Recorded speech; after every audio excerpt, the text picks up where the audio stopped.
अस्सलाम वालेकुम नाज़रीन। आईसीसी क्रिकेट वर्ल्ड कप में पाकिस्तान के लिए एक बड़े ख़तरे की घंटी बज गई और जिस तरह से करोड़ों पाकिस्तानी एक्सपेक्ट कर रहे थे कि आईसीसी क्रिकेट वर्ल्ड कप की तारीख में पाकिस्तान क्रिकेट टीम जो है भारत से एक अपनी शिकस्त का बदला लेगी और एक नई तारीख रकम करेगी और इंडियन क्रिकेट टीम को जो 7वें आसमान से वापस लाने के दावे कर रहे थे, लेकिन आज जिस अंदाज से रवायती हरीफ भारत के खिलाफ हाई वोल्टेज मैच में पाकिस्तान क्रिकेट टीम की परफॉर्मेंस रही है, इंतहाई मायूस कुन परफॉर्मेंस रही है और एक बहुत बड़ा लम्हा फिक्रिया, एक अलार्मिंग सिचुएशन हमें देखने में नजर आई है कि तमाम डिपार्टमेंट्स में, चाहे वो बैटिंग हो, चाहे वो बॉलिंग हो, चाहे वो फील्डिंग हो, तमाम डिपार्टमेंट्स में आज पाकिस्तान क्रिकेट टीम यकसर नाकाम दिखाई दी और एक बड़े मैच का जो बड़ा प्रेशर था वो सस्टेन करने में नाकाम रही है। यानी कि 1 लाख से ज़ायद की ऑडियंस अहमदाबाद के क्रिकेट स्टेडियम में, जहां इंडियन क्रिकेट टीम को प्रेशर में होना चाहिए था, वहां आज सब उलट हो गया। यानी कि मैं तो कहूँगा कि पाकिस्तान टीम के चिरागों में रोशनी नहीं रही है। पाकिस्तान के टॉप बैटर्स जो हैं उन्होंने अगर रन्स किए हैं तो आज पाकिस्तान की मिडिल ऑर्डर और लोअर मिडिल ऑर्डर जो है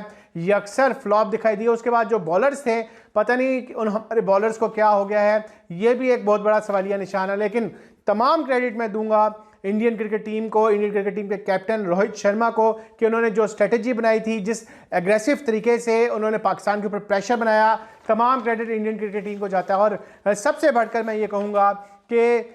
वो एग्रेसिव क्रिकेट खेलने पर इंडियन क्रिकेट टीम ने आज पाकिस्तान को प्रेशर में लेकर आया और वही पिच थी, वही स्ट्रेटजी थी, वही सूरत थी। एक तरफ पाकिस्तान के जो बैटर्स थे वो इंडियन स्पिनर्स को खेलने में नाकाम रहे, तो दूसरी तरफ अगर हम अपने स्पिनर्स की बात करें, शादाब खान की बात करें, मोहम्मद नवाज की बात करें, तो उनको जिस अंदाज से उन्होंने अटैक किया, जिस अंदाज से पाकिस्तान की टॉप बॉलिंग को अटैक किया, शाहीन अफरीदी को अटैक किया, हसन अली को, हारिस रऊफ को अटैक किया, तो काबिल तहसीन है इंडियन क्रिकेट टीम की ये परफॉर्मेंस को। और तीनों मैचों में कामयाबी के बाद Indian cricket team ICC world cup की इस वक्त जो पॉइंट्स टेबल है उसमें पहले नंबर पर आ गई है। सबसे अलार्मिंग सिचुएशन ये थी कि बड़े दावे किए जाते रहे कि आज के इस मैच में आईसीसी की तारीख में एक नई जो हिस्ट्री है, जो नया रिकॉर्ड बनेगा कि पाकिस्तान क्रिकेट टीम जो है इंडिया को शिकस्त देगी। लेकिन पाकिस्तान के बहुत सारे जो हमारे साथी हैं, एंकर्स हैं, वही कह रहे थे कि शायद इंडियन क्रिकेट टीम इस वक्त 7वें आसमान पर मौजूद है तो वहाँ से नीचे आएगी पाकिस्तान क्रिकेट टीम की जीत की सूरत में, लेकिन ऐसा कुछ हमें देखने में नज़र नहीं आया। बड़ी ज़बरदस्त कप्तानी की है, हर मौके पे जो स्ट्रेटेजी बनाएगी अपनी बॉलिंग में कि पाकिस्तान क्रिकेट टीम को एक बड़ा स्कोर नहीं होने देना, बिल्कुल टू दी मार्क बॉलिंग करवाएगी। जसप्रीत बुमराह ने बॉलिंग की, कुलदीप यादव ने बॉलिंग की, उसके अलावा दीगर जो बॉलर्स हैं उन्होंने बॉलिंग की, खासतौर पर सिराज ने बॉलिंग की, पांड्या ने बॉलिंग की। तो तमाम इंडियन बॉलर्स ने टू दी लाइन उस स्ट्रेटजी के साथ बॉलिंग की कि पाकिस्तान टीम को बड़ा स्कोर ना करे, ऑफ कटर्स मारेंगे, लेग कटर्स मारेंगे और पाकिस्तान की जो तमाम बैटर्स थे उनको पूरे जो है प्रेशर में रखा। तो बड़ा स्कोर करने में एक तरफ जो पाकिस्तान टीम नाकाम रही, तो वहाँ पर हमारे बॉलर्स को भी पता नहीं आज क्या हुआ कि अगर 191 पर आउट हो गए तो रिस्पेक्टेबल जो है शिकस्त का सामना करते, एक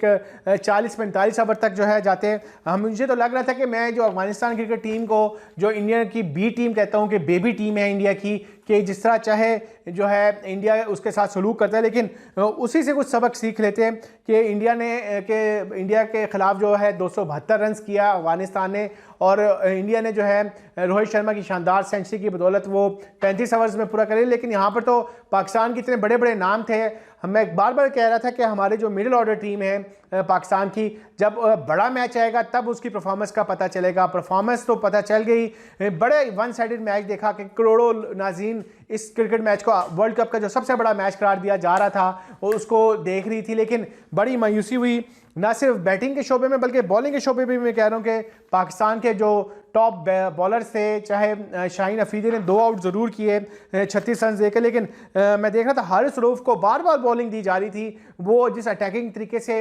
हारिस रऊफ को निशाना बना रहे थे, लेकिन पता नहीं क्या स्ट्रेटजी थी बाबर आजम की कि वो बार बार हारिस रऊफ को बॉलिंग दे रहे थे और हारिस रऊफ ने भी 6 ओवर में 43 रन दिए। और अब लम्हा फिक्रिया है पाकिस्तान के जो स्पिनिंग डिपार्टमेंट के ऊपर। मैं बार बार कह रहा हूँ कि खुदा के वास्ते जो बाकी टीम के बाहर जो लोग बैठे हुए हैं, उसामा मीर बैठे हुए हैं, उनको मौका दें ताकि ये जो शादाब खान है, बेशक टीम का वाइस कैप्टन ज़रूर है, लेकिन अब तक 3 मैचों में मैं एनालिसिस देख रहा था कि शादाब खान की जो एनालिसिस है, इंडिया के खिलाफ 4 ओवरों में 31 रन दिए, श्रीलंका के खिलाफ 8 ओवरों में 55 रन देकर एक आउट किया और हॉलैंड के खिलाफ 8 ओवरों में 45 रन देकर एक आउट किया है। यह हमारा मेन स्पिनर है पाकिस्तान का, जिसकी परफॉर्मेंस हमें ये नजर। साथ साथ अगर हम मोहम्मद नवाज की बात करें तो 8 ओवरों में 47 रन आज इंडिया के खिलाफ मैच में दिए, श्रीलंका के खिलाफ 9 ओवरों में 62 रन दिए और हॉलैंड के खिलाफ 7 ओवरों में 31 रन दिए। तो ये हमारे जो टॉप 2 स्पिनर्स हैं इस वर्ल्ड कप में, उनकी ये परफॉर्मेंस रही है। इनको चाहिए कि भाई जो कुलदीप यादव है, रविंद्र जडेजा है, उनसे कुछ सीख ले। कुलदीप यादव ने टू द टारगेट बॉल करे हैं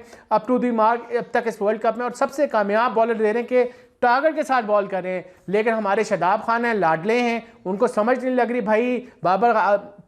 आजम को मैं कहता हूं कि जो ओसामा मीर बाहर बैठे हैं उनको ऑस्ट्रेलिया के खिलाफ आने वाले मैच में मौका दें ताकि वो भी अपनी परफॉर्मेंस दिखा सके। दोस्ती यारी खत्म करनी चाहिए, शिकस्त है, अलार्मिंग सिचुएशन है, अभी हम हारे नहीं हैं। आगे ऑस्ट्रेलिया और बाकी टीमों से भी मैच है, 20 तारीख को बेंगलुरु में ऑस्ट्रेलिया के साथ मैच खेलना है। तो खुदा के लिए अपनी स्ट्रेटेजी के ऊपर गौर करें, ऊपर से भी देखें और पाकिस्तान की जो स्पिनर डिपार्टमेंट है उसके ऊपर भी जरूर गौर करना चाहिए। अब तक के लिए नाज़रीन इतना ही। उम्मीद करते हैं कि 20 तारीख को जब ऑस्ट्रेलिया के खिलाफ मैच होगा एक नई टीम ऑस्ट्रेलिया के खिलाफ ग्राउंड में उतरेगी।